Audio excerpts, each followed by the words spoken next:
This evening, we are also following this new security warning right here in the U.S. from the FBI and Homeland Security, warning of potential threats to public gatherings. The timing of this and why they're concerned tonight. Here's our Chief Justice correspondent, Pierre Thomas, with late reporting. Tonight, FBI and Homeland Security officials are warning U.S. law enforcement about the potential for terror inspired by that deadly ISIS attack in Moscow targeting a concert hall. The concern, according to the bulletin, violence targeting mass gatherings such as sports stadiums, concert venues, or houses of worship in the United States. Law enforcement told to be on the lookout for any suspicious activity. The bulletin coming just days before millions will gather to watch the Eclipse on Monday. Authorities say following the Moscow attack, ISIS and its supporters celebrated the assault and shared graphic and violent attack footage, the terror group calling for similar attacks in the United States. I'm told U.S. law enforcement is being urged to take this bulletin seriously. Sources say ISIS remains a very real threat, David. Pierre Thomas, live in Washington. Pierre, thank you. This is the Rebel Call channel. Welcome to today's show. They're telling us that an attack on U.S. soil is imminent. And the reason they're telling you that isn't to make you prepared and aware so that you can watch your surroundings. It's, of course, to condition you so that when it does happen, you will believe whoever your government tells you it really is. Now, it's very clear when the government comes out and tells us to prepare for a significant attack on U.S. soil that it really means that a false flag is imminent that the United States government is going to do to its own people. But now, of course, they have to condition you beforehand into believing that it's going to be Iran or somebody who's out of sight, out of mind, somebody who you can blame for it so that our government could say, well, we're going into war with them, we're going to side and ally with these people, blah, blah, blah, blah, blah. But it's all really done from within because this is how you sabotage a country. That's what the United States government is currently doing, sabotaging the United States of America's civilians. And the other thing to note with this is the ongoing narrative about the borders, because this plays into the left-right very, very perfectly. It makes it more believable for an attack on U.S. soil by saying that our borders have been open and then each side can blame one another. Of course, conservatives will point a finger at Democrats supporting open borders. And thus, when we get everybody move where they want to move them, one of the key issues to get people into conservative states will be closed borders, which will be, of course, not to let people in. Those closed borders will be to make sure that you never leave. So the U.S. is on high alert and actively preparing for a significant attack that could come as soon as within the next week by Iran targeting Israel or American assets in the region in response to Monday's Israeli strike that killed top Iranian commanders, a senior administration official tells CNN.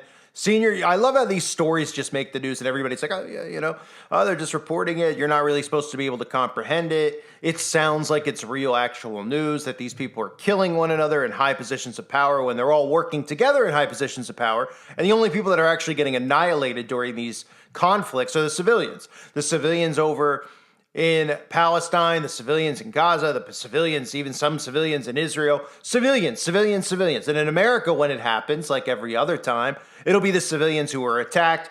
And then your government will step in with problem, reaction, solution, of course, and tell us what needs to be done in order to combat this enemy. But the enemy, again, is really coming from within. And another thing to note when they talk about large crowds, again, this is more conditioning to make you fearful of large crowds, what they've been doing for a long period of time, but also to prepare you for the attack to happen in a large crowd where you're going to look at it and you should say, how in the world did they do that at a concert? How did they do that at a parade? Wink, wink. How did they do that at a place where security is usually high? Well, the point of telling you beforehand is to make it more believable when it does actually occur, instead of the civilians saying, you know what? If you knew there was a high threat, if you knew we were on alert like you claim, like you blasted in the mainstream media, then why was there not extra security at large gatherings? Well, conveniently, of course, the security won't really be there to protect any of the civilians at any of these events. The security that's there, whether it's the CIA, the FBI, like at that Kansas City Chiefs parade, will of course be the ones who are there implementing and carrying out the Black Ops attack. because that's how this entire thing works. It's just too much for people to wrap their heads around to actually believe their own government is sabotaging them and that they've gone rogue with other world governments. All the civilians are starting to get very suspicious of the amount of attacks that are going on all at once. And hopefully it leads people to actually wake up and realize that your own government doing it, because there's too many conflicts going on.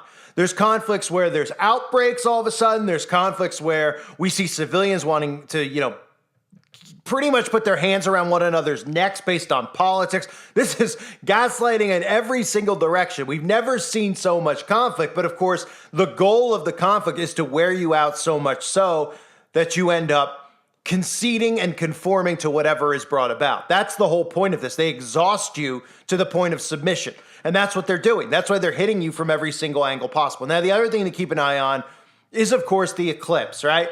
The Eclipse is going to have many civilians in many places that are not going to actually have security. Now, do I believe they'll carry out a false flag at the actual eclipse? Probably not. My guess would be no. But again, if they do carry one out, and it is, obviously it would be a false flag, it would be a massive sacrifice for the eclipse, so that door is always open. But I think it's becoming clearer and clearer that there's going to be not just one, there's going to be many of these false flag attacks that they're setting you up and preparing you for by having and announcing to everybody that the border is open. You have to remember that about the border. As angry as everybody gets about the stories of the border, they keep telling you the border is open. They keep telling you to condition you so it becomes the new norm, that Democrats don't want to close the border. And then they deliberately blast all these stories of everybody squatting in people's yards, which makes everybody angry, even though that's what you need to get prepared for, because the Democrats are communists. The Republicans are pretending not to be communists, but are communists. Squatting will be the new norm because you're going to own nothing in a communist society. A lot of the Dems out there don't realize that in communism you own nothing and you'll be happy. That's the motto that they've been using, right?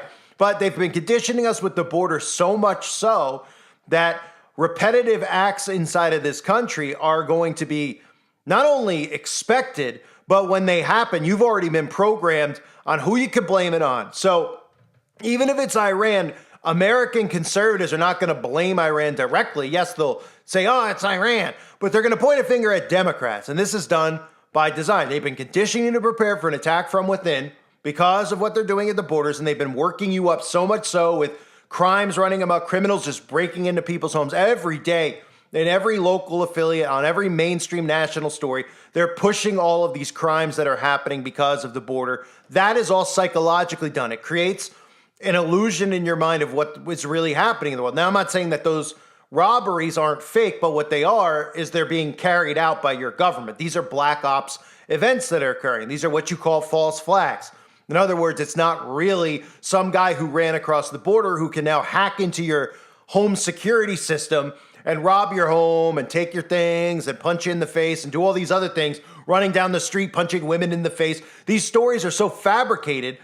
They're so chaotic, but that's deliberately done by design to get you to believe that our country's falling apart because the borders are open. And then, obviously, ultimately, the big thing that they have planned is to use that narrative of open borders for a major attack on U.S. soil. So the article goes on to talk about, as of Friday, okay, the two governments did not know when or how Iran planned to strike back, but the U.S. is on high alert. A direct strike on Israel by Iran is one of the worst case scenarios that the Biden administration is bracing for, as it would guarantee rapid escalation of an already tumultuous situation in the Middle East. Such a strike could lead to the Israel-Hamas war broadening into a wider regional conflict, something Biden has long sought to avoid, blah, blah, blah. It has been 2 months since Iranian proxies attacked U.S. forces in Iraq and Syria, a period of relative stability after months of drone, rocket, and missile launches targeting U.S. facilities. Iran vowed to take revenge after Israel's airstrike on Iran embassy complex in Syria, which killed at least 7 officials. And keep in mind, again, like you heard in the clip here, keep in mind the stuff in Moscow, because they're also using conflicting narratives where, Russia believes that the U.S. was really behind it, or Russia, there's so many narratives that they floated around. It's going to be, the civilians are really going to believe whatever happens on U.S. soil. And again, this is what they really need to be focused on, is the fact that our government is only doing this stuff with the border so that you believe that the attack is coming from an outside source. Otherwise, they wouldn't even really be focusing in on this narrative. This is a narrative to divide. This is a narrative to herd, but it's also a narrative that gives our government carte blanche to say that an attack occurred from an outside source and for civilians not to go, how did that happen? How did that possibly happen? Because in normal time periods, for those of you that are teenagers out there that are like not understanding, in normal time periods, an attack from an outside source would barely be possible. Barely be possible. They were, the fact that they were able to get away with the narrative they did on the September day of the 11th day of September, I should say. You can't say it in a row because the algorithm reads it and then automatically flags the video. But on that day in September in 2001, they somehow convinced people that it was perfectly possible when everybody knew it was not possible for them to claim, to do and carry out what they claimed had to happen from within for them to do that. In other time periods, of course, we would always just say, hey, doesn't our military, aren't they protecting us from this stuff, right? So they needed to create this narrative in your mind that makes it believable that we could be attacked from an outside source so that people aren't suspicious of our government and saying, hey, what our government stand down? Kind of like what we saw with all the conflict in the Middle East, how deliberately Israel stood down to Hamas, and I'm not even going to use code words because I don't even care at this point, but how Hamas just came through like an open crack of a fence. Oops, and Israel has the best intelligence agencies out there. They have the best, they have it all. They have it all. It would not be physically possible, but somehow people believe that narrative. So now in America, it's just set up for this to occur where people are supposed to automatically believe it, and they will automatically believe it. They'll still think that people like me and you are conspiracy theorists. They'll never believe that their own government is working in cahoots with other governments to sabotage all the civilians to lead us into a new way of life, which is an enslaved way of life. It's problem, reaction, solution. At the end of the day, your government, they're going to make you worship the ground that they walk on.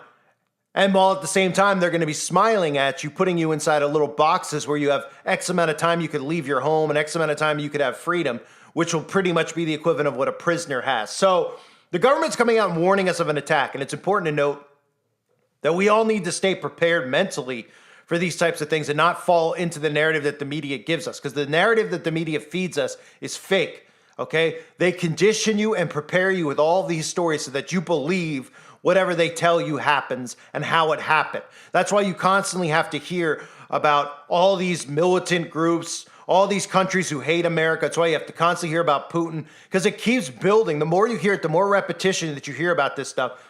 It makes it very believable that when an attack does happen, that you're going to believe whatever the government conveniently tells you. They want to make sure that you never, ever think that it's coming from within.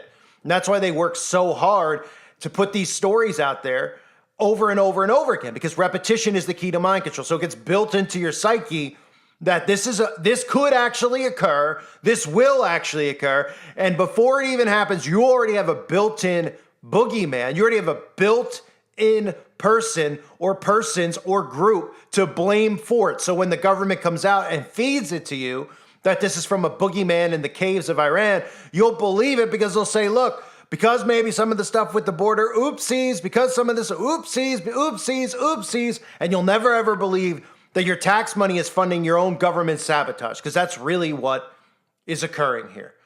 I thank everybody for being here. I just wanted to point this story out. Again, it doesn't mean something will occur in the coming days. I know they obviously want people to be very fearful to go to these eclipse events.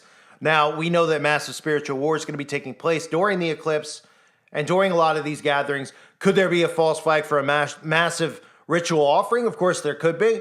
But it's definitely worth noting the thing to remember most about it is, one, it'll be a false flag, and two, it'll be from within. That's what you have to remember when you hear these stories. They're preparing you for something to happen, but they want to put these boogeymen implanted in your minds so that you believe the narrative when they feed it to you right after it all goes down. I thank everybody for being here. Hope you're all doing well. God bless you as always, and your families.